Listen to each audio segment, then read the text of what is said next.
Hello, friends. This is Dave Hurwitz, executive editor at ClassicsToday.com, here with Dave's Faves, episode 14.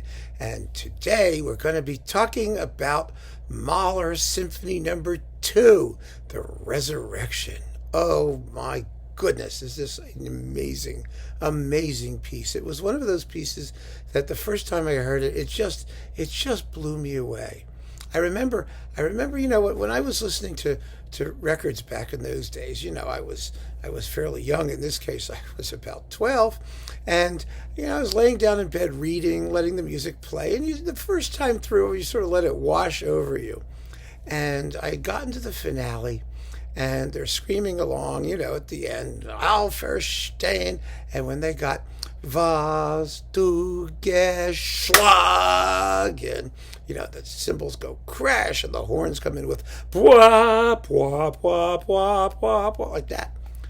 I just sat bolt upright, like I'd been hit by lightning. It was the most stunning thing. I mean, it was a physical reaction to the music. It's that visceral. It really, really is.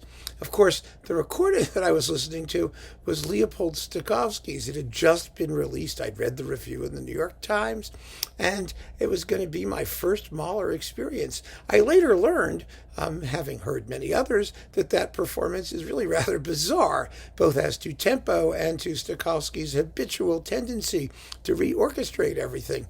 And so I still have a certain affection for it, a nostalgia for it, and I enjoy the moments that I enjoyed. I really did. It has some unbelievably glorious things, but it's not exactly a recommendable Mahler 2, especially if you're having only one. And then I got Bernstein's Sony one, the second one, the Live from Ely Cathedral in the UK. And that was a little disappointing because the sonics weren't very good. It was a very good performance, but it was kind of screechy at the end, particularly. It was a bit of a letdown. And so, I was on a crusade, not the Haydn Symphony crusade, but a different crusade to find great Mahler 2s. And I found quite a few, and I did a whole talk about them.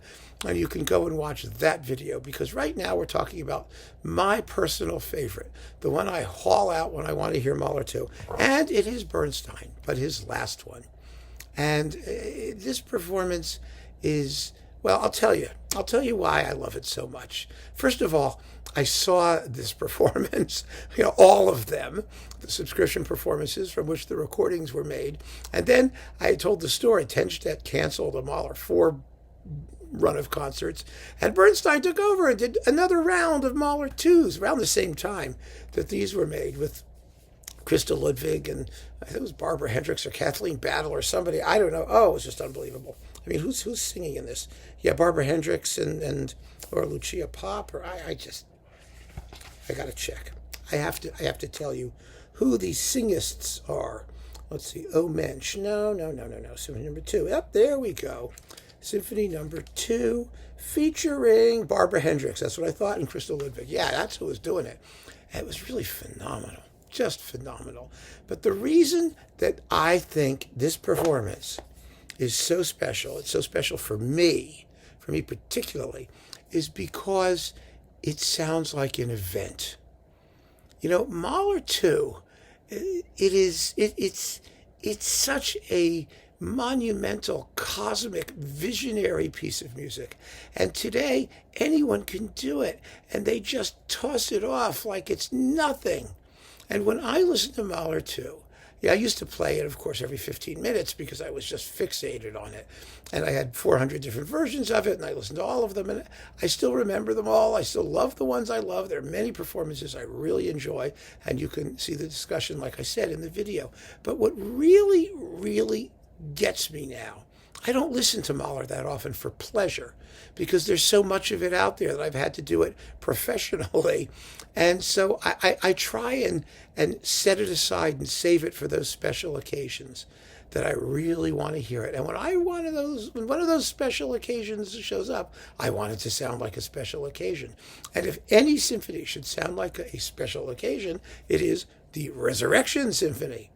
It's written that way. It is such grandeur such monumentality, and it's played like just a subscription night boring, lollipop nowadays. It's so frustrating. It makes me crazy. I mean, when Bernstein did it, the symphony calls for just ridiculous numbers of players, and Mahler wasn't stupid. I mean, he arranged it so that people can walk on stage and go off stage. Bernstein didn't do any of that. The only thing he did allow, it requires 10 horns, and those 10 horns come on stage after they do the last trump offstage horn summons bit in the finale, and so Bernstein allowed that. He did allow that, but the offstage trumpets, they just stayed off stage. He just had all the extras. It was the kind of performance that you want to hear from a major symphony orchestra at a major city that has the financial wherewithal to give Mahler everything he demanded. And I remember at the very end, when you have the bells, Mahler had a big problem getting the bells right because he doesn't say exactly what they are. He said that they should be steel slabs of deep but indeterminate pitch, Stahlstabe, steel bars, and those are, and there are 3 of them, and they go bong, dang, clang, but they don't have a pitch, and it's a really wonderful brazen quality. And yes, Bernstein had these gigantic tubular bells out there. This was before the New York Philharmonic purchased its set of actual church bells that weigh about 75 tons each, but they were large enough. They were very, very large. But he also had a couple racks of regular tubular bells, and he just had people whanging on them at random at the end as well to just give that cosmic celestial quality. It's the kind of thing I think Mahler would have certainly appreciated had he been around to see what Bernstein was doing. But what really makes this performance so special, like I said, is just the grandeur of the whole thing. It's so big. And it sounds big, and it sounds difficult. It sounds challenging and cosmic. And, if this piece doesn't have that, then what has it got? I mean, seriously, it must have those qualities. And when I want a Mahler 2, I want it to sound like the biggest, grandest, most important piece of orchestral mayhem that ever popped out of the human brain. And in Bernstein's hands, it simply does. In his last recording, his Deutsche Grammophon recording with the New York Philharmonic, it is stunning, and it's quite well recorded. It sounds very, very, very good. And I love other versions as well. I do.